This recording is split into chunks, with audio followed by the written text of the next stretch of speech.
Chapter 8. The Parallel World. This world is a physical world, of course. It's not a dream world. It's not a world in the past, not in the future. Everything here happens simultaneously with the events in the world that you live in. Everything here has the same physical form. Well, I would rather say, a similar physical form because it might mislead you otherwise. What our worlds have in common are time, weather, the seasons, and the environment. Everything you have in your world, it all exists here as well. This is for the safety of all beings who need to move back and forth between these two worlds. What is different is the evolution of the beings of this world. You may call it the parallel coexisting world, if you wish. Min explained. The parallel coexisting world? I repeated. Yes. And I'd like to confirm again that there is a real physical world that complies to the same rules of space and time as your world. Both of our worlds have 360 connected portals, scattered all over the land and sea. Does that answer your question on where you are now? He asked. Please don't tell me that I accidentally passed through a multi-dimensional portal and that I'm now stranded in your world. I said in disbelief. The language that you are using doesn't quite capture the truth. It's not about slipping or moving into a new world. And it's not a coincidence that you are here at all, he explained. Let me first explain why it's not a coincidence. In your world, only 1 out of 100 million people is eligible to come here. There are only 360 portals around the world. Each portal has a different opening time of only once. Every 3,600 years. The portal opening is a short time window of no more than 4 minutes. Even if you were that one person out of 100 million, you still had to be here at the exact time when the portal was activated. Now, do you still think this is only a coincidence? Min asked. No, it's not a coincidence. Of course, he continued, answering his own question. It's been quite a long time since someone passed through this portal. And you are the first person to do so in several thousand years. How is it possible that there's a parallel world that is overlapping with mine?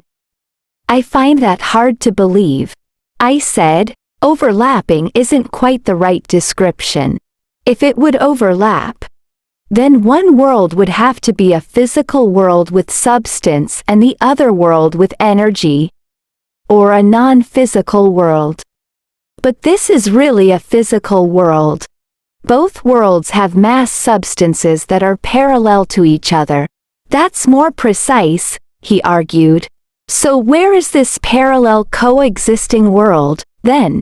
And why does it exist?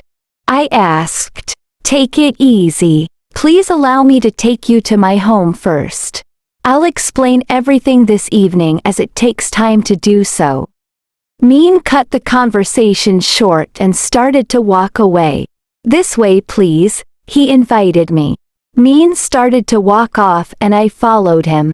As we walked into the forest, I suddenly thought of my friends. Min, wait, what about my friends? I shouted. Your friends are searching for you, too. But please don't worry about them. They are more worried about you, he said, and continued walking.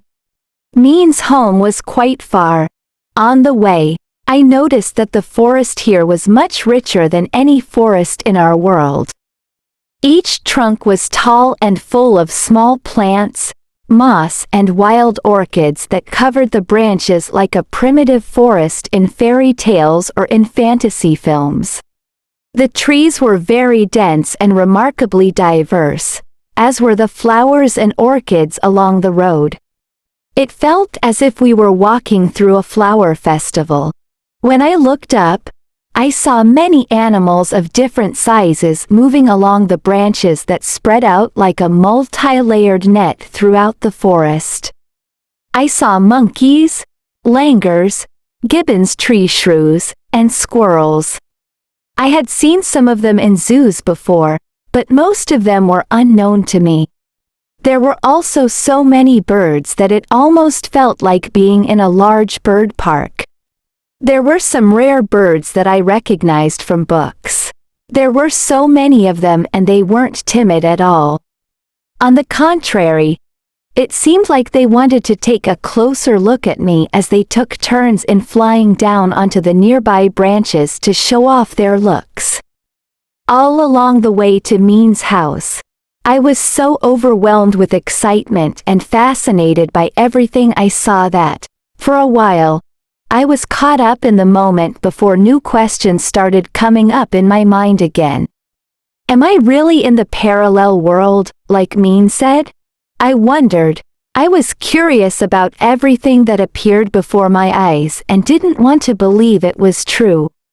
Or maybe I am just dreaming? I thought to myself again. We had walked for almost 3 hours and came upon a meadow surrounded by rolling hills.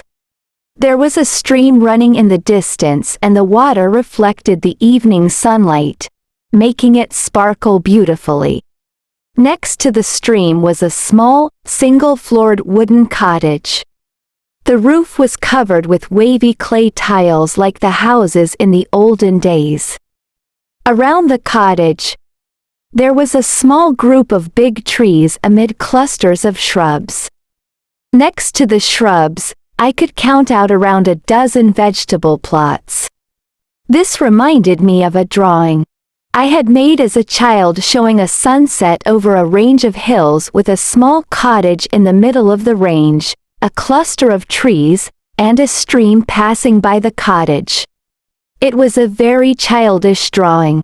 Walking through the meadow, I saw a lot of wildlife. Deer, antelopes, bison, wolves, wild cats, buffaloes, rhinoceros, bears, elephants, tapirs, as well as some strange animals that I had never seen before, such as a copri, and many other unknown species. They walked around as if they were in a parade in a big open zoo. Mean, why is wildlife so abundant here? I've never seen some of these animals before, I asked. There are really not that many of them here, just the right number. Actually, your world used to be like this, but regrettably, you have far fewer species now. Mean explained, most of the animals here once roamed your world, but now they are all extinct. This place helps to preserve different species so that they don't disappear from the universe. Your world has destroyed so many of their natural habitats that they could not survive. However, should your world be ready to conserve them again one day, then we would bring them back.